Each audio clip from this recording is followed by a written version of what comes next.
सुप्रभात मित्रों। आज का ये कल्प मेधा में ये है विचार है कि सत्य का सबसे बड़ा मित्र समय है, उसको उसका सबसे बड़ा शत्रु पूर्वाग्रह है और उसका स्थायी साथी विनम्रता है। ये चार्ल्स कालटन ने कहा है। प्लीज़ प्लीज़ दोस्तों, आप लोगों से निवेदन है कि मेरे चैनल को लाइक, सब्सक्राइब एंड शेयर करिए ताकि ज़्यादा से ज़्यादा लोग जुड़ सके और इस कार्यक्रम का लाभ ले सकें। आज का लेख ये है कि आर्थिक तरक्की के तहखाने देश की सकल घरेलू आय बढ़ रही है। यह भी कहा जा रहा है कि इस समय देश उच्च मध्यवर्गीय लोगों का देश कहलाने की दौड़ में लगा है। निस्संदेह देश ने आर्थिक तरक्की की है। यह देखते ही देखते विश्व अर्थव्यवस्था के 5वें पायदान पर आ गया है और अब अपनी मौद्रिक नीति की सफलता कीमतों के नियंत्रण और बाजार में बढ़ती मांग के कारण विश्व भर की मंदी को छका रहा है। बेशक पिछले वर्षों में भारत ने न केवल अपनी आर्थिक गरिमा को बढ़ाया बल्कि सामाजिक और कूटनीतिक स्तर पर भी तरक्की की अभूतपूर्व मंजिलें तय की है। दुनिया की बड़ी ताकतें भी अपनी जटिल समस्याओं में भारत की सलाह ले रही है। भारत की सलाह तो एक ही है और हिंसा और युद्ध से मानवता को विदीर्ण न करे और कतार में खड़े आखिरी आदमी या आखिरी देश की परवाह करते हुए विश्व के अंतर्राष्ट्रीय मंचों पर भी यथोचित स्थान दे। देश की आर्थिक नीतिकार कहते हैं कि वे दिन गए जब योजनाओं के शिलान्यास हो जाते थे और फिर उन पर समय की धूल पड़ती रहती थी। अब देश की जनता से वादा है कि अगर शिलान्यास होंगे तो परियोजनाएं पूरी भी होंगी। हर क्षेत्र में हमारे में हजारों करोड़ रुपए की विकास परियोजनाएं घोषित हैं और देश के हर क्षेत्र में आधुनिकतम प्रगति के आसार पैदा करने की कोशिश की जाती है। कहा जा रहा है कि देश की जीडीपी बढ़ गई है, महंगाई पर नियंत्रण हो गया और लोगों को बेरोजगार भटकने का स्थान पर अब उत्सव त्यौहार की तरह हजारों नौकरियों के नियुक्ति पत्र बांटे जाते हैं। मगर वास्तविकता के धरातल दिखता है कि आर्थिक प्रगति के रणनीतिकार विकसित भारत के लिए दौड़ तो लगा रहे हैं, लेकिन यह दौड़ उबड़ खाबड़ सड़क पर लगा रहे हैं। देश की सकल घरेलू आय बढ़ रही है। यह भी कहा जा रहा है कि इस समय देश उच्च मध्यवर्गीय लोगों का देश कहलाने की दौड़ में लगा है। इसका साक्ष्य यह है कि भारी महंगाई के जमाने में भी जबकि सरकार ने अपनी मौद्रिक नीति ने उदारता को तिलांजलि देकर सख्त साख नीति अपना रखी है, फिर भी महंगी वस्तुओं की मांग कम नहीं हो रही है। सबसे अधिक तो बड़ी कारों और महंगे मकानों की बिक्री हो रही है।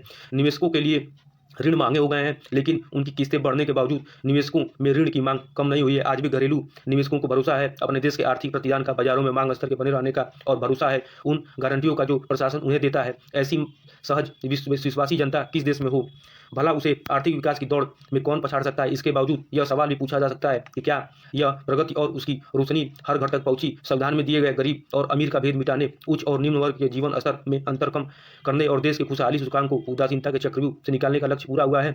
यह ऐसे लिखते समय ये इंट्रो में भी लिख सकते हैं जो है कि इसके बावजूद यह सवाल भी पूछा जा सकता है कि क्या प्रगति और उसकी रोशनी हर घर तक पहुंची। संविधान में दिए गए गरीब और अमीर का भेद मिटाने, उच्च और निम्न वर्गीय के जीवन स्तर में अंतर कम करने और देश के खुशहाली सूचकांक को उदासीनता के चक्रव्यूह में से निकालने का लक्ष्य पूरा हुआ। बहुत आज का लेख बहुत ही अच्छा है। अब आगे देखते हैं क्या कह रहा है इसमें कि उसे 7% की विकास दर आने वाले वर्षों में प्राप्त करते रहने का भरोसा होना चाहिए। अगर यह भरोसा बना रहेगा तो वह दिन दूर नहीं जब इस विकास की जागरण यात्रा का एक सार्थक सत्य बनकर सामने आएगी। मगर तरक्की की यह राह फिसलन भरी न हो, इसके लिए केवल इतना घोषणा काफ़ी नहीं है कि हम देश में शीघ्र ही उच्च मध्यवर्गीय संस्कृति पैदा कर देंगे। कोविड से लेकर महामंदी तक के कठिन आर्थिक दिनों में दुनिया में जितने अरबपतियों की संख्या बढ़ी उसमें भारत आगे है, मगर इसमें देश की असंख्य गरीबों का भला नहीं हुआ। आज भी इन्हें दिलासा यही है कि उन्हें मुफ्त अनाज उपलब्ध कराया जा रहा है। इसमें से आगे बढ़ते हैं तो चिकित्सा की समस्या सामने आ जाती है। देखा जाए तो ये जो है कि ये मेन बॉडी में ऐसे के मेन बॉडी में ये लिखा जा सकता है। बहुत ही अच्छा दिया हुआ है यहाँ पे जो है कि इससे आगे बढ़ते हैं तो चिकित्सा की समस्या सामने आ जाती है। उसके लिए आयुष्मान योजना से लेकर नए नए मॉडल पेश किए जाते हैं, मगर उसमें भी प्रारंभिक कठिनाइयाँ आज तक मुँह बाय खड़ी हैं। कठिनाइयाँ यहाँ की योजना बन गई हैं, लेकिन निजी क्षेत्र कहता है कि हम योजना का पालन करते हुए मुफ्त उपचार बाट तो दें, लेकिन हमें भुगतान ही नहीं मिलता। किसान आज भी अपनी आय दोगुनी होने की उम्मीद लगाए बैठा है, लेकिन उसे रास्ते में अवरोध खड़े कर दिए जाते हैं। नई शिक्षा नीति घोषित हो गई है, देश डिजिटल हो गया है और अपने अच्छे बुरे परिणामों के साथ इसका असर पूरे देश में नजर आने लगा है। लेकिन क्यों महसूस होता है कि देश की अधिकतर आबादी जो महंगाई का भयाक्रांत भ्रष्टाचार से प्रताड़ित है, उसे पढ़ाने वाले अध्यापक कब सीखेंगे? इस डिजिटल दुनिया के नए सच कब बदलेंगे? अपने पाठ्यक्रम या किसी सच से कटकर उन्हें वही कला और वही विज्ञान संकायों की पढ़ाई करवा दी जाएगी जिसका बदलती दुनिया में बहुत मोल नहीं है। यह ठीक है कि आम आदमी का विश्वास जीतने के लिए उसको आस्था का ध्यान रख लिया गया है। देश में धार्मिक पर्यटन के विकास में तेजी आई है। देखते ही देखते देश का सशक्त सेवा क्षेत्र पर्यटन क्षेत्र पर निर्भर हो रहा है, लेकिन यह याद रखा जाए कि पर्यटन क्षेत्र का एक हिस्सा चिकित्सा क्षेत्र भी है। आज दुनिया भर के लोग भारत में आकर चिकित्सा सुविधाओं का लाभ उठाना चाहते हैं, लेकिन इन चिकित्सा सेवाओं में उतनी तरक्की नहीं है जितनी नकली दवाओं की खबरें देश की गरिमा को बिगाड़ देती हैं। देश को अगर विश्व गुरु बनना है तो उसे अपनी सांस्कृतिक गरिमा, आदर्शों के लक्ष्य जिंदा रखने होंगे। आज भौतिकवाद का जो प्रसार हो गया है उसमें लक्ष्यों की बात कोई नहीं करता। एक शॉर्टकट संस्कृति पैदा हो गई है। परिवारवाद से लेकर डबल क्रॉसिंग जिंदगी का एक हिस्सा बन गई है। अब तो इसकी कोई आलोचना प्रतिलोचना भी नहीं करता। जब इस तरह की अपने या अपने परिवार के लिए भौतिक मूल्यों की अभिवृद्धि की दौड़ होगी तो भला भारत विश्व गुरु बनेगा कैसे? ये काफ़ी प्रश्नवाचक चिन्ह इसमें लगे हुए हैं।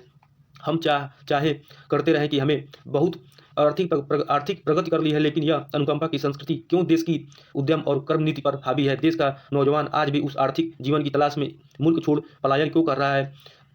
क्या तरक्की और अवैध धंधे उसे जीने का आसरा दे रहे हैं? बेशक भारत का भविष्य उज्जवल है, उसे देश के आर्थिक मसीहाओं ने चमकता हुआ बनाने का पूरा प्रयास किया है, लेकिन बीच में यह सत्य क्यों उभर आया है कि शीर्षक अच्छा है लेकिन सच झूठ लगता है, और झूठ सच कर बन लोगों को उत्सव मनाने को प्रेरित करता है। कब इस उत्सव संस्कृति से छूटकर यह देश कर्म संस्कृति की ओर बढ़ेगा? तेजी से प्रगति करने वाले देश के सामने आज यह भी परेशान करने वाला सवाल खड़ा हो जाता है। ये बहुत ही अच्छा यहाँ पे दिया वो पॉइंट जो है कि क्या तरक्की और अवैध धंधे उसे जीने का आसरा दे रहे हैं? बेशक भारत का भविष्य उज्जवल है, उसे देश के आर्थिक मसीहाओं ने चमकता हुआ बनाने का पूरा प्रयास किया है।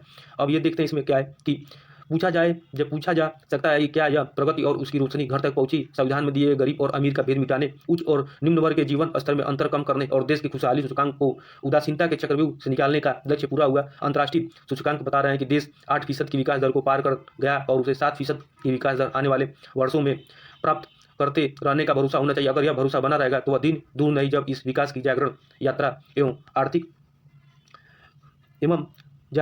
एवं एक सार्थक सत्य बनकर सामने आएगी। आज के लिए इतना ही। बहुत बहुत धन्यवाद।